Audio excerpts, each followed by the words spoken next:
Bienvenidas y bienvenidos una vez más a este espacio de diálogo en su programa Central Media. Todas las semanas estamos conociendo más sobre el trabajo que se desarrolla en el Instituto de Neurociencias, pero también sobre distintos ámbitos relacionados con la salud mental, con distintas condiciones y cuadros que se presentan en la población ecuatoriana y también, bueno, desde luego, en la población a nivel mundial. Y para hablar sobre un tema muy importante, hoy me acompaña la especialista en psicología María Belén Ceballos, con quien vamos a hablar sobre dos temas muy importantes: el trastorno del espectro autista y el trastorno por déficit de atención e hiperactividad. ¿Qué tal, licenciada? Muchas gracias por acompañarnos en este diálogo. Bueno, muchas gracias a todos, buenas tardes, muchas gracias por este espacio y pues es un gusto para mí estar aquí con ustedes. Bien, quisiera que empezáramos esta entrevista primero puntualizando las características y las diferencias que hay entre estos dos ámbitos, ¿no? Primero, hablemos sobre el trastorno del espectro autista. ¿Qué lo caracteriza y qué lo diferencia también del trastorno por déficit de atención e hiperactividad? Bien, el TEA o el trastorno del espectro autista, al igual que el trastorno de déficit de atención e hiperactividad, son dos condiciones del neurodesarrollo, son trastornos del neurodesarrollo. Alrededor del mundo, en la población infantil, entre el 5 al 7% de la población presentan TDAH. En cuanto aquí a las cifras de Ecuador, tenemos más de 17.000 motivos de consultas por TDAH. En cuanto al TEA, en el TEA se presenta en 1 de cada 36 niños en Estados Unidos. Y aquí en Ecuador se dice que hay una cifra de 1 de cada 160 niños, pero esta cifra puede variar ya que existen muchos niños sin diagnóstico. Estas cifras nos llevan más bien, más allá de reflexionar, sino más bien a empatizar y a actuar con conocimiento. Ahora bien, me preguntaba usted, ¿qué es el trastorno del espectro autista? Al ser un espectro, esto dice que tiene varias maneras de manifestarse o presentarse. ¿Cuáles son estas características más comunes que hay en el TEA? Hay esta dificultad para mantener relaciones sociales o para comunicarse, y asimismo hay estos comportamientos restrictivos o repetitivos o restringidos. También hay intereses muy fijos. Hay varios tipos de ayuda o varios tipos de grados, pero se trata no de clasificarlos por grados, sino más bien en el nivel de ayuda que necesita el paciente. Es decir, no hablamos solo de una condición, sino que cuando hablamos de espectro pueden ser muchos cuadros que de alguna forma comparten ciertas características. Exactamente. Al ser un espectro hay distintas maneras de manifestarse. Puede ser que una persona necesita ayuda totalmente, de manera muy notable, que dependa totalmente de una persona, o puede haber otra persona que tenga TEA, pero que pueda realizar su trabajo o sus actividades de la vida diaria de manera autónoma, pero que tengan ciertas dificultades en el área social o en el área sensorial. Bien, ya nos ha comentado a breves rasgos qué es el trastorno del espectro autista. Ahora, hablemos sobre el TDAH, ¿no? O el trastorno por déficit de atención e hiperactividad. Acá, ¿qué cuadro o qué características se presentan a diferencia del TEA? Bien, aquí lo que predomina es la inatención, la hiperactividad y la impulsividad. Según el DSM-5, que es el Manual de Diagnóstico de los Trastornos Mentales, este se divide en 3 subtipos. Está el primero, que es el predominante inatento, el segundo, que es el predominante hiperactivo e impulsivo, y el tercero, que es el combinado. En este caso, sus características comunes son que hay una distracción constante, hay olvidos frecuentes por esta distracción, hay una dificultad para mantenerse tranquilo, querer siempre cambiar las tareas, o no tienen, ¿cómo decirlo? No se pueden quedar quietos en un solo lugar, por así decirlo, y entre otras cosas. Ahora, lo ha comentado usted, ya cuando hablamos de TDAH, ya no hablamos tanto de una cuestión sensorial o de problemas de comunicación o de interacción social, exactamente. Como sí ocurre en el TEA, pero en ocasiones también pueden confundirse estos cuadros. ¿A qué se debe esto? Claro, porque algo que tienen en común las dos condiciones es que tienen problemas en la autorregulación emocional y en el control inhibitorio. Cuando hablamos de autorregulación emocional, ¿a qué nos referimos?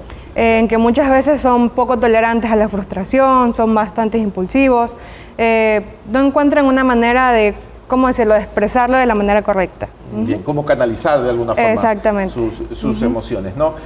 Bueno, mencionaba usted que son enormes las diferencias en las cifras de, por ejemplo, entre Estados Unidos y Ecuador, pero que esto no necesariamente indicaría de que en Estados Unidos hay mayor incidencia del TEA, por ejemplo, que en Ecuador, sino que más bien no hay muchos diagnósticos. Exactamente. ¿Qué tan habitual o qué tan recurrente es para ustedes con profesionales, por ejemplo, de pronto encontrarse con una persona que puede ser TEA o que puede estar bajo la condición de TEA o que puede estar bajo la condición de TDAH y, por ejemplo, no lo sabía o no había un diagnóstico, o a lo mejor también a veces ocurre que los padres o alguien piensa que el niño es malcriado o que el niño es muy inquieto, pero al final puede haber un cuadro mucho más amplio? Claro, incluso en el TDAH muchas veces se lo confunde con una mala crianza o que es un niño mal portado, pero no, en realidad el TDAH no es ningún invento moderno ni es algo que salió de la noche a la mañana, más bien esto tiene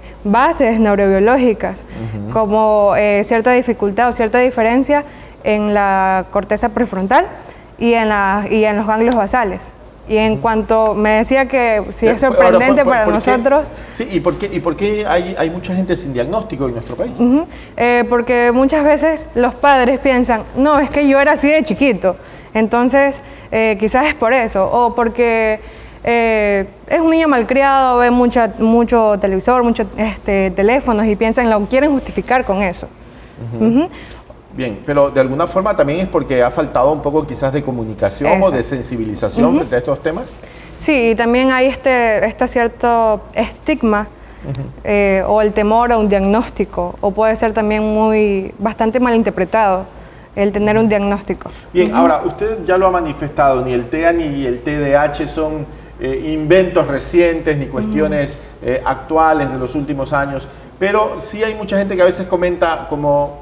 pareciera que actualmente hay mayor incidencia del TDAH en la población a nivel mundial. Muchos incluso hablan sobre alimentación, acceso a tecnologías. ¿Qué tan cierto es esto de que en los últimos años ha habido un incremento en el número de personas con TEA o con TDAH? ¿Hay estudios que de alguna forma refuercen estas afirmaciones que a veces lanza la gente? No sé si refuercen, pero podríamos decir que desde hace años atrás hasta ahora hay algo bastante importante que son las tecnologías. Entonces no nos podemos olvidar de que todas las personas tenemos factores biológicos, socioculturales, el entorno familiar, el entorno escolar, todo esto tiene bastante relación. Bien, perfecto. Ahora hablemos respecto a las intervenciones terapéuticas. ¿Qué intervenciones terapéuticas han mostrado ser, llamémoslo así, un poco más eficientes para ayudar a las personas con TEA o con TDAH? Bien, bueno, tenemos las intervenciones convencionales, como lo son la terapia ocupacional, la terapia de lenguaje, psicología. En el TDAH que tenemos la terapia cognitivo-conductual y en el TEA que está la modificación de conducta, también conocida como ABA, también tenemos la neuropsicología. Bueno, todas estas intervenciones son de gran utilidad siempre y cuando se pueda trabajar todo en conjunto, porque si un niño asiste a terapia ocupacional pero no asiste a psicología, puede ser que estemos abordando una área pero no estamos trabajando también en la otra área. Y bueno, desde el Instituto de Neurociencias también podemos trabajar con las neurotecnologías, como por ejemplo en Neurofeedback, que tenemos ciertos protocolos para el TDAH en donde se ha demostrado y hay artículos en donde mencionan una gran mejoría en la atención, una disminución en la hiperactividad y una regulación en el control de impulsos. Bien. Hablábamos un poco también sobre la importancia del diagnóstico y también es importante señalar que es muy importante que algunas de estas condiciones, ya sea TEA o TDAH, sean detectadas a tiempo o sean detectadas durante los primeros años de vida de la persona. ¿Por qué es tan importante esto? ¿Por qué es tan importante? Porque una detección precoz o una intervención temprana nos va a permitir fortalecer aquellas habilidades que tenga el niño. Podemos hacer una intervención individualizada, especializada en las necesidades del niño. Podemos brindar apoyo constante a la familia, de qué manera poder acompañarlos en esta situación a los niños y asimismo, y no menos importante, podemos evitar fracasos escolares, baja autoestima, ansiedad infantil, entre otras patologías. Bien, y en este marco, licenciada, quizás para nuestros amigos televidentes que nos ven en sus hogares, ¿qué alertas, qué signos, qué síntomas podrían identificar en un menor y quizás pueda llevarlos a pensar que probablemente deban acudir a un profesional para tener un diagnóstico serio y poder o confirmar o descartar algún diagnóstico, sea de TEA o TDAH? ¿Podemos quizás dar puntualmente algunas cuestiones a observar? Bien, en el TEA pues tenemos esta dificultad en la comunicación social, las conductas repetitivas y restringidas, intereses fijos en temas muy específicos, literalidad en la comunicación, esta dificultad para poder entender gestos en la comunicación no verbal. Y por otro lado tenemos el TDAH, que es esta predominante inatención, dificultad en el control de la actividad, la hiperactividad, una distracción constante, un olvido frecuente por esta distracción. Y bueno, entre esas cosas. Ahora, si se observa esto, uno o más de estas características que usted acaba de detallar, ¿dónde acudir? ¿A quién se puede ir? Para de alguna forma tener una orientación y, de ser necesario, un diagnóstico adecuado. Bien, yo creería que el primer profesional que deben buscar es a un psicólogo, y el psicólogo es el que se encarga de derivar a ciertas áreas. Y ya con esto se determinarían los pasos a seguir en caso de que se necesite una evaluación más profunda. Exactamente, porque pueda existir una cierta comorbilidad entre ambos trastornos, supongamos ese caso, ¿no? Que hay un 30 a 50% de que pueda pasar, o asimismo se necesita una intervención multidisciplinaria o transdisciplinaria en donde se evalúe de manera general pues todas las áreas.